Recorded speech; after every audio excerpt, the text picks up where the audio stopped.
जी अस्सलाम वालेकुम students, 10th class computer science की आज की इस वीडियो में चैप्टर नंबर 2 का एक टॉपिक है। 2.1.3 सेक्शन है ये। 2.1 टॉपिक का यानी कि एक तीसरा सेगमेंट है। हम लोगों ने स्टार्ट किया था introduction to post troubleshooting. ये हमारी लास्ट वीडियो थी। अब उसमें हम लोगों ने उसका जो थर्ड सेगमेंट है वो आज की इस वीडियो में सेपरेट रखा था, क्योंकि उसमें कुछ प्रैक्टिकल पोर्शन आपको दिखाने वाला, इसलिए वो वीडियो की लेंथ ज़्यादा होती है, इसलिए इसको अलग रखा गया। तो देखिए जी, इसके अंदर बेसिकली हम लोगों ने समझना है कि जी एक्चुअली सिस्टम हेल्थ मॉनिटरिंग क्या होती है। यानी कि हेल्थ मॉनिटर करने से मुराद होता है किसी चीज़ को देखना, चेक करना कि उसके अंदर क्या खराबी है, क्या गड़बड़ है। तो यहाँ पर जब हेल्थ हेल्थ मॉनिटरिंग की बात करते हैं तो उसका मतलब है कि हम कंप्यूटर की हेल्थ को चेक करना चाहते हैं कि क्या वो ठीक से परफॉर्म कर रहा है, क्या उसके सारे कंपोनेंट्स, इंटरनल कंपोनेंट्स उसको सपोर्ट कर रहे हैं, जिस चीज़ का जो मकसद है क्या वो सारे फीचर्स अपने प्रोवाइड कर रहा है, क्या वो हर चीज़ प्रॉपरली परफॉर्म कर रही है, क्या हर चीज़ की स्पीड ठीक है, क्या ये सिस्टम हमारे लिए रिलायबल सिस्टम है या हमें इसको चेंज करना चाहिए, या हमें इसके कुछ कंपोनेंट्स को बदल लेना चाहिए, या हमें अपना ऑपरेटिंग सिस्टम चेंज कर देना चाहिए। ये बेसिकली तमाम चीज़ों के हवाले से जो है ना वो हम लोगों ने अपने कंप्यूटर को देखना होता है, चेक करना होता है, उसको उसको बेसिकली मॉनिटर करना होता है। इस चीज़ को मॉनिटरिंग कहते हैं, यानी कि हेल्थ मॉनिटरिंग, जिसमें आप उसकी हेल्थ के बारे में देखते हो। तो इसकी एक डेफिनेशन है सिंपल सी, आपने ये डेफिनेशन लाजमी नोट कर लेनी है। ये एज इट इज जो आपकी बुक पे वर्डिंग है वही है। For smooth running of a system it is important to check its performance regularly, this process is known as system health monitoring. यानी कि सिंपल कि आपका कंप्यूटर ठीक से काम कर रहा है, इस चीज को आप मेक श्योर करते रहे, बार बार रेगुलरली चेक करते रहे, that is called as system health monitoring. System health monitoring के बारे में एक पॉइंट बड़ा इंपॉर्टेंट है कि हर ऑपरेटिंग सिस्टम के अंदर ना बिल्ट इन टूल्स होते हैं, यानी कि बने बनाए तरीके होते हैं। आप कुछ शॉर्टकट कीज इस्तेमाल करके या मेन्यू कुछ इस्तेमाल करके ना तो आप उस कंप्यूटर की, उस सिस्टम, उस पर्टिकुलर सिस्टम की, चाहे वो किसी भी कंपनी से बिलोंग करता है, चाहे वो किसी भी मैन्युफैक्चरर ने बनाया हुआ है, आप उसकी हेल्थ चेक कर सकते हो। हम खास करके क्योंकि वाइडली यूज्ड जो हमारा ऑपरेटिंग सिस्टम है वो है विंडोज, तो उसी की हमारे कंप्यूटर में, हमारे बुक में बात हो रही है कि operating system like Microsoft Windows include built in tools that help monitor system activity. यानी कि आप सिस्टम की एक्टिविटी जो भी वो काम कर रहा है, आप उन तमाम चीजों को ना चेक कर सकते हो, एक बार उनको ट्रेस कर सकते हो, उनको देख सकते हो कि क्या हर चीज अपने मुताबिक ठीक से काम कर रही है या नहीं कर रही। उसके लिए ना माइक्रोसॉफ्ट विंडोज के अंदर बिल्ट इन टूल है। वो बिल्ट इन टूल से होगा क्या, हम लोग उसमें ना खास करके हम एक कीवर्ड यूज करते हैं, control plus shift plus escape. अगर ये तीन कीवर्ड्स आप यूज करते हो, control plus shift plus escape, तो देन आप लोगों को टास्क मैनेजर की एक विंडो शो होती है। हम उसके बारे में भी बात करते हैं, लेकिन खैर ये बेसिकली एक तरीकाकार है उसको चेक करने का। पहले हम देखते हैं कि एक्चुअली ये अलाउ हमें क्या करते हैं, these tools allow you to, हमें क्या, हमें बेसिकली फैसिलिटी मिलती है, हमें किस चीज में मदद मिलती है। अगर हम लोग ये टूल्स रन करते हैं ना तो हमें कुछ बेनिफिट्स हो सकते हैं। क्या, देखिए जी, पहले नंबर पे अगर आप ये माइक्रोसॉफ्ट विंडो का बिल्ट इन टूल यूज करते हो ना तो उससे आपको क्या पता चलेगा, check how much memory and processing power are being used. यानी कि कितनी मेमोरी आपके कंप्यूटर के अंदर, मेमोरी यानी कि रैम, वो रैम की बात करेगा कि कितनी रैम आपकी इस्तेमाल हो रही है, कितना उसके ऊपर बर्डन है, वो परसेंटेज के अंदर ना आपको प्रॉपरली फिगर बता देगा।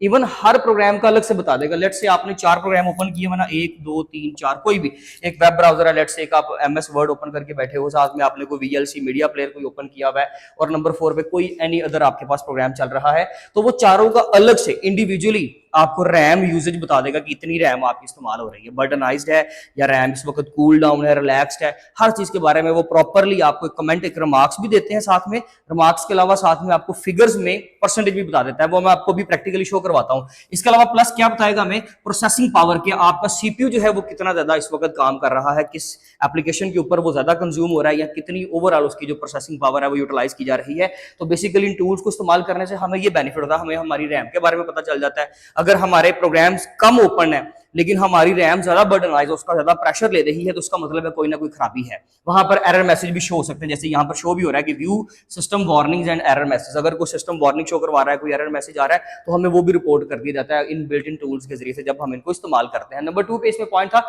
Monitor the background applications and services. बहुत सारे प्रोग्राम्स ऐसे होते हैं जो आपके कंप्यूटर में इंस्टॉल होते हैं और साइलेंटली जैसे ही आप कंप्यूटर को ओपन करते हो ना, आपका कंप्यूटर बूट होता है ना, जैसे बूटअप होता है, विंडो अपने आप को बूट करती है, तो फौरन से वो एप्लीकेशन चलना शुरू हो जाती है। जैसे उसमें एग्जांपल के तौर पे आप स्काइप ले लें, स्काइप के अलावा आपका कोई, अगर लेट से आपने एंटीवायरस यूज किया हुआ है, तो इस तरह की जो एप्लीकेशन होती है ना, ये ऑटोमेटिकली खुद से ही चलना शुरू हो जाती है। यानी कि साइलेंटली आप उसको डबल क्लिक करके इन एप्लीकेशन को ओपन नहीं करते, ये खुद से चलना शुरू हो जाती है। तो वो बैकग्राउंड पे चलती रहती हैं। फिर इसी तरह से आपके और भी बहुत सारे, लेट से आपने कोई एआई असिस्टेंट के लिए कोई आपने लेट से कोई वर्चुअल असिस्टेंट इंस्टॉल किया हुआ है अलग से थर्ड पार्टी, यानी कि जो आपको आर्टिफिशियल इंटेलिजेंस की फैसिलिटी प्रोवाइड कर रहा है, कोई मॉडल आपने इस्तेमाल किया हुआ है। इस तरह की जितनी भी चीजें होती है ना, ये खुद से खुद ब खुद यानी कि चलना शुरू हो जाती हैं। और बैकग्राउंड के ऊपर आप बाहर तो 3 या 4 एप्लीकेशन चला रहे हो, आप बड़े रिलैक्स होते हो कि मैंने तो सिर्फ 3-4 एप्लीकेशन चलाई हुई है, बहुत ज्यादा बर्डनाइज मैंने अपने लैपटॉप या कंप्यूटर को नहीं किया हुआ, लेकिन बैकग्राउंड पे बहुत सारी एप्लीकेशन चल रही होती है, इवन बहुत सारी एप्लीकेशन, क्योंकि एक्चुअली उन तमाम एप्लीकेशन को, उन 4 एप्लीकेशन को चलने के लिए या मे बी के किसी एक पर्टिकुलर एप्लीकेशन को चलने के लिए बैकग्राउंड पे बहुत सारे पीछे प्रोग्राम चाहिए। तो वो प्रोग्राम जो चल रहे होते हैं वो आपके लिए बेसिकली हिडन फेस में होता है, लेकिन इस टूल को इस्तेमाल करके आप वो भी देख सकते हो कि कितने प्रोसेसेस इस वक्त आपके, ये कितनी एप्लीकेशन या सर्विसेज इस वक्त पीछे बैकग्राउंड पे चल रही हैं, आपको उनके बारे में पता चलता रहता है कि फिर उनकी वजह से रैम कितनी इस्तेमाल हो रही है, सीपीयू कितना इस्तेमाल हो रहा है। बाकी हमने इसके बारे में बात करी। नंबर 4 पे आ गया identity programs that may slow down the computer. मे भी कोई ऐसा प्रोग्राम आपने इंस्टॉल किया हो, लेट्स से आपने मल्टीपल एंटीवायरस अगर इंस्टॉल किए हुए हैं, आपने नॉर्टन भी किया हुआ है, आपने एवीजी भी किया हुआ है, लेट्स से अगर आपके पास मल्टीपल एंटीवायरस है ना, तो वो सारे एंटीवायरस के जितने भी सॉफ्टवेयर होंगे ना, वो सारे एक ही वक्त में चलना शुरू हो जाएंगे। तो डेफिनेटली वहां पर आपके वो कंप्यूटर को क्या कर रहे हैं, ओवरऑल परफॉर्मेंस को स्लो कर रहे हैं। जबकि एक भी एंटीवायरस जो है वो तब भी आपके लिए काम तो कर रहा है, लेकिन आप लोगों ने गलती से 2, 3, 4 इंस्टॉल कर ली। इसके अलावा भी बहुत सारे ऐसे एप्लीकेशन, बहुत सारे ऐसे प्रोग्राम्स जो बहुत ज्यादा मेमोरी कंज्यूम करते हैं, अगर आपने उनको इस्तेमाल किया, आपने उनको डाउनलोड किया हुआ, इंस्टॉल किया हुआ, लेकिन आप उनको बहुत कम रेयरली इस्तेमाल करते हो, तो वो फिर आपके कंप्यूटर की ओवरऑल परफॉर्मेंस को स्लो कर देते हैं, क्योंकि उनकी जो बैकग्राउंड एप्लीकेशन होती है ना, जो उनकी बैकग्राउंड सर्विसेज होती हैं, वो चलना शुरू हो जाती हैं, आप उनको इस्तेमाल भी नहीं कर रहे होते, तो ओवरऑल फिर आपको इस तरह से नुकसान होता है। इसलिए आप उनको भी इसी टूल के जरिए से जाकर प्रॉपर्ली बंद भी कर सकते हो। जो बच्चे यहाँ पर इस वक्त लैपटॉप और सिस्टम के ऊपर है ना, वो तो एक काम करें ना, फौरन से ये प्रैक्टिकल करके देख लें। Control plus shift plus escape दबाएं तो आपके सामने एक स्क्रीनशॉट शो हो रहा होगा। इस वक्त आपके सामने जो स्क्रीनशॉट शो हो रहा है, उसके अंदर अगर आप देखें तो सबसे पहले नंबर पे टास्क मैनेजर की ऊपर टॉप पे आपको हेडिंग आ रही है। इसके अंदर हमारे पास नीचे कुछ मेन्यू में देखें कि प्रोसेस है, परफॉर्मेंस है, ऐप हिस्ट्री है, स्टार्टअप है, यूजर डिटेल्स एंड सर्विसेज। ये मैं अपने लैपटॉप के अकॉर्डिंगली आपको शो करवा रहा हूँ। मेरे पास विंडोज 10 है इस वक्त, और मैं उसके अकॉर्डिंगली आपको शो करवा रहा हूँ कि मेरे पास ये वाली विंडो शो होगी। मे भी किसी का कुछ फीचर, कोई आगे पीछे वर्डिंग आ जाए, या कुछ प्रॉपर्ली जो मेन्यू के अंदर बटन यूज किए गए हैं उनका नाम कुछ और शो हो जाए। तो अगर सबसे पहले आप यहाँ पर प्रोसेस को देखें तो इस वक्त मेरे पास चल रहा है जी Google Chrome, Microsoft Edge, task manager और विंडोज एक्सप्लोरर। अगर आप यही चारों चीजें मेक श्योर करने के लिए अगर आप नीचे चले जाएं, आप अगर टास्क बार में देखें तो माइक्रोसॉफ्ट एज भी आपको नजर आ रहा होगा, फिर टास्क बार में आपको गूगल क्रोम भी नजर आ रहा होगा, और विंडोज एक्सप्लोरर यानी कि आपका जो शो रहा है वो भी, और प्लस टास्क मैनेजर इटसेल्फ जो हमने ये एप्लीकेशन अभी ओपन की है ये भी शो हो रही है। ठीक है जी। इसके अलावा अगर आप देखें सीपीयू, तो सीपीयू जो मैंने जिस वक्त स्क्रीनशॉट लिया है ना, यानी कि मैंने जब स्क्रीन एसएस लेने के लिए मैंने जब वो शॉर्टकट कीज प्रेस की हैं, तब 22% शो हो रहा है सीपीयू। लेकिन हो सकता है ये जब मैं ओवरऑल इसको देख रहा हूं तो इस वक्त ये कभी 34 पे जा रहा है, कभी 37 पे जा रहा है। ये चीज याद रखिएगा कि वो डेफिनेटली ऐसा नहीं है कि अगर कोई एप्लीकेशन अगर चल रही है, उसमें कोई चीज लोड हो रही है, कोई अगर वेबसाइट का पेज ब्राउज हो रहा है, तो ऑब्वियसली फिर सीपीयू की पावर यहाँ पर ऊपर नीचे जाएगी। यानी कि ये जो बेसिकली फिगर है ये आपका कभी जो है वो इंक्रीज होगा, कभी डिक्रीज होगा, लेकिन फिलहाल स्क्रीनशॉट लिखते वक्त ये 222 है, जो कि बिल्कुल रीजनेबल है, यानी कि सीपीयू के ऊपर को बहुत ज्यादा बर्डन नहीं है। हाँ, रैम यूजेज इस वक्त बहुत ज्यादा है, 85%, क्योंकि मैंने क्रोम के अंदर एक्चुअली बहुत सारे टैब्स ओपन किए हैं, तो इस वजह से मेरा रैम का यूजेज इस वक्त ज्यादा है। बाकी अगर आप देखें तो डिस्क भी 0% शो करवा रही है, इसके ऊपर भी कोई ओवरऑल इस वक्त बर्डन नहीं है। इसकी वजह ये है, एक तो मैं वहां से कोई भी फाइल एक्सेस नहीं कर रहा, ऊपर से मेरी एसएसडी लगी हुई है सिस्टम के अंदर, तो ये मुझे को बहुत ज्यादा प्रॉब्लम क्रिएट नहीं करके देती। फिर इसके अलावा मैंने कोई नेटवर्क यूजेज नहीं है मेरा इस वक्त, प्रॉपरली नेट से मेरी कोई फाइल डाउनलोड नहीं हो रही। इसका ये मतलब है, हाँ कनेक्टेड है, मुझे चीजें शो हो रही हैं, बट कोई भी चीज मेरी ना तो डाउनलोड हो रही है, ना मैंने कोई चीज अपलोडिंग पे लगाई हुई है, इसलिए यहाँ पे नेटवर्क यूजेज भी इस वक्त 0% है। जैसे मैं यहाँ से कोई फाइल डाउनलोड पे लगाऊंगा तो फौरन से ये भी फिगर आपको बढ़ता हुआ दिखाई देगा। एंड देन पावर यूजेज है, पावर यूजेज में बेसिकली ये पावर यूजेज और पावर यूजेज ट्रेंड, ये दो तरह के कॉलम शो करवाता है। इसका मतलब है कि बैटरी कंजम्पशन, तो बैटरी कंजम्पशन वेरी लो है, यानी कि कोई ऐसी एप्लीकेशन मैं नहीं चला रहा, ना मैं कोई गेम खेल रहा हूँ, ना मैं कोई बहुत ज्यादा कोई हैवी एडिटिंग का सॉफ्टवेयर ग्राफिक्स का यूज कर रहा हूँ, कि जिसकी वजह से ये वेरी लो की बजाय कुछ और शो होता, यानी कि कुछ मॉडरेट या वेरी हाई या रिस्की कुछ इस तरह का कोई कमेंट शो होता, लेकिन नहीं, मुझे यहाँ पे सिंपल वेरी लो शो हो रहा है, इवन सारे प्रोग्राम्स के ऊपर। फिर इसके अलावा अगर आप देखें तो आपको चीज नजर आ रही होगी बैकग्राउंड प्रोसेस 69।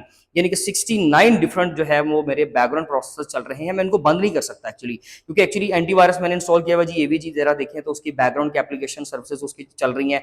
फिर इसके अलावा को पायलट बेसिकली ये एआई असिस्टेंट है, ये माइक्रोसॉफ्ट का बिल्ट इन बेसिकली एक असिस्टेंट टूल है को पायलट, तो ये बेसिकली चल रहा है बैकग्राउंड के ऊपर। तो मेरे लिए कोई इतना ज्यादा प्रॉब्लमेटिक नहीं है, क्योंकि एक्चुअली ओवरऑल देखा जाए तो मेरा सारा स्टेटस बिल्कुल ठीक है।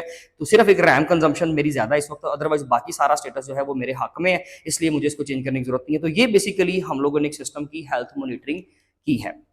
तो ये बेसिकली एक हमारे पास बिल्ट इन टूल था, जिसको हमने control plus shift plus escape press करके तो उसको ओपन किया एंड देन आपको सारा ओवरऑल मैंने गाइड कर दिया है। ये तरीकाकार है कि जिसके जरिए से आप अपने सिस्टम की ओवरऑल परफॉर्मेंस चेक कर सकते हैं कि कौन सा एप्लीकेशन कौन सा प्रोग्राम जो है वो आपका ज्यादा जो है वो किसी भी चीज को ज्यादा इस्तेमाल कर रहा है, सीपीयू की पावर ज्यादा यूज कर रहा है, या फिर आपकी बैटरी यूज हो रही है, या फिर आपका रैम कंजम्पशन जो है वो किस तरह से है। तो वो सारी चीजें आप चेक कर सकते हो with the help of this tool.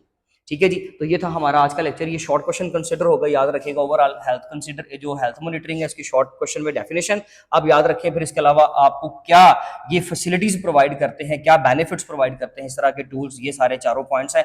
अगर आप इसमें से कोई एक छोड़ भी देंगे तो इट्स ओके, लेकिन 3 आपको मस्त याद करने चाहिए। आप चारों ही करें फिलहाल स्टार्टिंग में, लेकिन 3 भी अगर हो जाएंगे बोर्ड के पेपर में तो इनफ होगा, ये ठीक रहेगा। आप इसका स्क्रीनशॉट ले लें। बाकी इंशाल्लाह मिलते हैं जी अपने नेक्स्ट टॉपिक में, तब तक अपना बहुत ज्यादा ख्याल रखें। Thank you so much, Allah Hafiz.